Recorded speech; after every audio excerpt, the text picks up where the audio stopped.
पूर्णिमा आध्यात्मिक शुद्धि, पूजा और उत्सव का दिन है जो अंधकार पर प्रकाश और बुराई पर अच्छाई की विजय का प्रतीक है।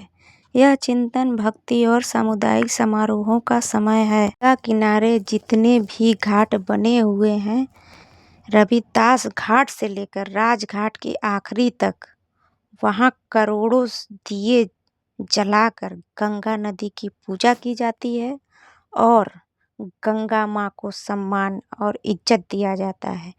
देव दिवाली की परंपरा सबसे पहले पंचगंगा घाट में हजारों दिए जलाकर शुरू की गई थी। प्राचीन परंपरा और संस्कृति में आधुनिकता की शुरुआत कर काशी ने विश्व स्तर पे एक नए अध्याय का आविष्कार किया था। धार्मिक एवं सांस्कृतिक नगरी काशी के ऐतिहासिक घाटों पर कार्तिक पूर्णिमा को माँ गंगा की धारा के समानांतर ही प्रवाहमान होती है। माना जाता है कि कार्तिक पूर्णिमा के दिन देवतागण दिवाली मनाते हैं। वह इसी दिन देवताओं का काशी में प्रवेश हुआ था। कार्तिक पूर्णिमा बनारस की देव दिवाली एक भव्य त्योहार है जो हर साल कार्तिक पूर्णिमा पर मनाया जाता है। इस दिन वाराणसी के सभी घाटों को लाखों दियों से सजाया जाता है, जिससे यह एक अविस्मरणीय और अलौकिक नज़ारा बन जाता है। यह त्यौहार भगवान शिव द्वारा त्रिपुरा राक्षस के वध की खुशी में मनाया जाता है, जब देवता खुद काशी उतरकर दीप जलाते हैं।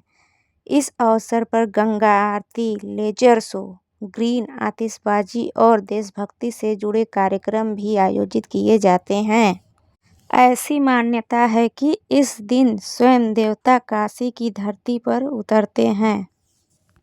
यह त्यौहार घरों में मनाई जाने वाली दिवाली से अलग है, जो गंगा के घाटों पर दीपों की रोशनी के लिए और जगमगाहट के लिए प्रसिद्ध है। लाखों दीपों से वाराणसी के 84 घाटों को रोशन किया जाता है, जिससे एक सुंदर नज़ारा बनता है, जिससे पूरी काशी एक दुल्हन की तरह सजी हुई प्रतीत होती है। इस दिन गंगा आरती, लेजर शो और पर्यावरण के अनुकूल आतिशबाजी यानी पटाखों का भी आयोजन किया जाता है। सांस्कृतिक और देशभक्तिपूर्ण कार्यक्रम भी आयोजित किए जाते हैं। इसमें शहीदों को श्रद्धांजलि देना शामिल है। वाराणसी में इस बार देव दिवाली देशभक्ति के रंग में रंगी नजर आएगी।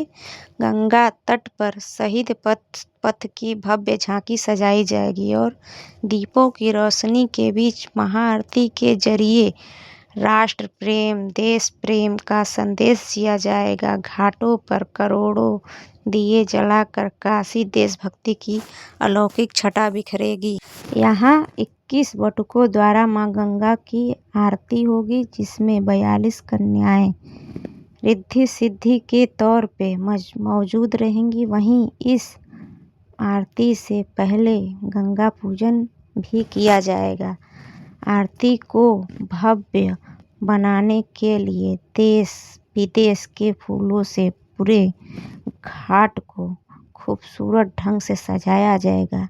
इस बार लगभग 21 क्विंटल फूलों से दशाश्वमेध घाट सजेगा। इसके अलावा जितने भी किनारे मकान होंगे, उन मकानों पर खूबसूरत लाइटिंग की भी व्यवस्था होगी। तो हमने आप लोगों के सामने एक छोटा सा पेशकश प्रस्तुत किया है, जिसमें बनारस के देव दिवाली के बारे में मैंने तुच्छ जानकारी आप लोगों के सामने प्रस्तुत की है। अगर इसमें कुछ भी त्रुटियां हुई हों तो उसके लिए हमें आप क्षमा कीजिएगा। प्लीज़, अगर आपने लाइक और सब्सक्राइब नहीं किया है तो लाइक और सब्सक्राइब कीजिए और हमें कमेंट में बताइएगा। जो हमसे त्रुटि होगी उसे हम सुधारने का संभव प्रयास करेंगे।